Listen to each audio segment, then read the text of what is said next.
Friends, સ્વાગત છે તમારું મારી ગુજરાતી રસોઈ ટિપ્સ ચેનલમાં। તો આજે આપણે બનાવીશું ઉપવાસમાં ખાઈ શકાય તેવા સાબુદાણાના પાપડ। તો ચલો આપણે બનાવવાનું શરૂ કરીએ। તો સાબુદાણાના પાપડ બનાવવા માટે મેં અહીંયા એક બાઉલ સાબુદાણા લીધા છે।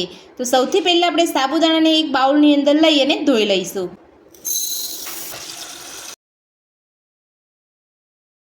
જ્યારે પણ સાબુદાણાના પાપડ બનાવો ત્યારે આ રીતે તમારે સાબુદાણાને ધોઈ લેવાના છે। જો વધારાનો પાવડર હશે એ બધું જ અહીંયા નીકળી જશે।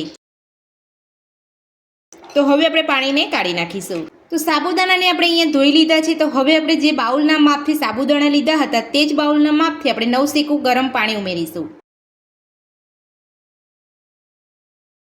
તો પાણી ઉમેરી લીધા પછી હવે આપણે તેને ઢાંકીને 3 થી 4 કલાક માટે પલળવા દઈશું। તો સાબુદાણાને પલાળે 3 થી 4 કલાક જેટલો સમય થઈ ગયો છે। તો હવે આપણે ચેક કરી લઈશું। તો તમે જોઈ શકો છો આપણા સાબુદાણા એકદમ સરસ અહીંયા પલળી ગયા છે। તો આ રીતના તમારા સાબુદાણા અહીંયા પલળે ત્યાં સુધી તમારે અહીંયા પલાળી રાખવાના છે। તો હવે આપણે સાબુદાણાને કૂક કરીશું।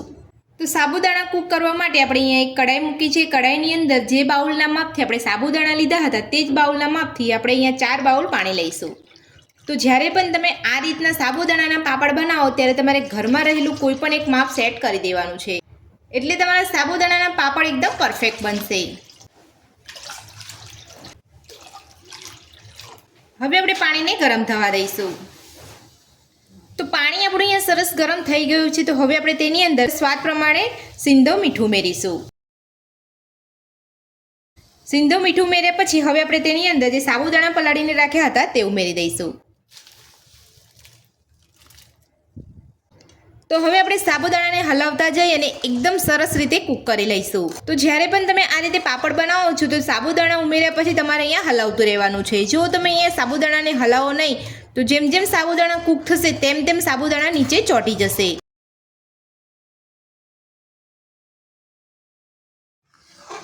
તો સાબુદાણાને કૂક કરી અહીંયા 15 મિનિટ જેટલો સમય થઈ ગયો છે અને તમે જોઈ શકો છો આ રીતના તમારા સાબુદાણા અહીંયા ટ્રાન્સપરન્ટ થાય ત્યાં સુધી તમારે સાબુદાણાને કૂક કરવાના છે।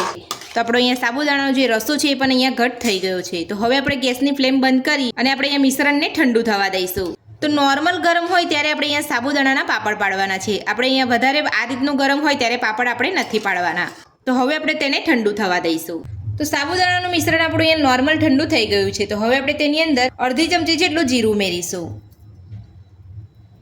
તો આ રીતે જીરું ઉમેરવાથી પાપડની અંદર જીરાનો કલર પણ નહીં બેસે અને પાપડનો સ્વાદ પણ એકદમ સરસ લાગશે। સાથે જ આપણે અડધી ચમચી જેટલા રેડ ચીલી ફ્લેક્સ ઉમેરીશું। સાથે જ લીલા ધાણા ઉમેરીશું। બધું સરસ મિક્સ કરી લઈશું। તો આ રીતે તમારે અહીંયા નોર્મલ ગરમ હોય ત્યારે તમારે મસાલા ઉમેરવાના છે। તો મસાલા ઉમેરીને બધું જ આપણે અહીંયા સરસ મિક્સ કરી લીધું છે। તો હવે આપણે સાબુદાણાના પાપડ બનાવીશું। તો સાબુદાણાના પાપડ બનાવવા માટે મેં અહીંયા એક પ્લાસ્ટિક પાથરી લીધું છે। તો હવે આપણે તેની ઉપર સાબુદાણાના પાપડ બનાવી લઈશું।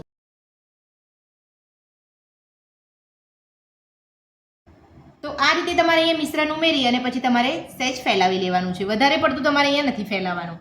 અને જો તમે મિશ્રણ મૂકી અને પછી રહેવા દેશો તો પણ એની જાતે જ અહીંયા સાબુદાણાના પાપડનો શેપ આવી જશે। અને તમે અહીંયા રાઉન્ડ શેપમાં પાપડનો શેપ આપવા માંગતા હોય તો તમે અહીંયા બંગડી યા તો પાટલાનો ઉપયોગ પણ કરી શકો છો। તો આ રીતે આપણે બધા જ પાપડ બનાવી લઈશું। તો બધા જ સાબુદાણાના પાપડ આપણે અહીંયા પ્લાસ્ટિક ઉપર પાડી લીધા છે। તો જો તમે આ પાપડને ડાયરેક્ટ તમે બહાર તડકાની અંદર પાડવા માંગતા હોય તો તમે પાડી શકો છો, પણ મેં અહીંયા રાતે ઘરની અંદર જ પંખા નીચે પાપડ પાડી લીધા છે। તો સવારે અહીંયા થોડા પાપડ સુકાઈ જશે ત્યારબાદ હું થોડો તાપમાં સૂકવી લઈશ, એટલે પાપડ એકદમ સરસ રીતે આપણે અહીંયા સુકાઈ જશે। તો હવે આપણે પાપડને સુકાવા દઈશું।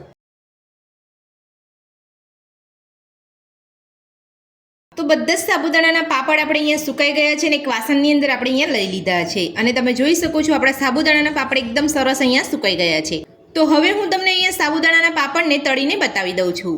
તો પાપડને તળવા માટે મેં અહીંયા તેલ ગરમ કરવા મૂકી દીધું છે અને તેલ આપણું અહીંયા ગરમ થઈ ગયું છે। તો પાપડને તળવા માટે આપણે અહીંયા બહુ વધારે પડતું તેલ ગરમ નથી કરવાનું, નહીં તો તમારા પાપડ લાલ થઈ જશે।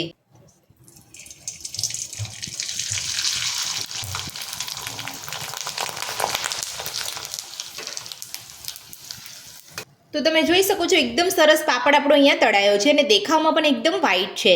તો પાપડ આપણો અહીંયા તળ્યા પછી ઠંડો થાય એટલે હું તમને અહીંયા તોડીને બતાવું છું કે એકદમ સોફ્ટ પાપડ આપણો બન્યો છે. તો પાપડ આપણે ઠંડા થઈ ગયા છે અને તમે જોઈ શકો છો આપણા પાપડ એકદમ સરસ સોફ્ટ બન્યા છે.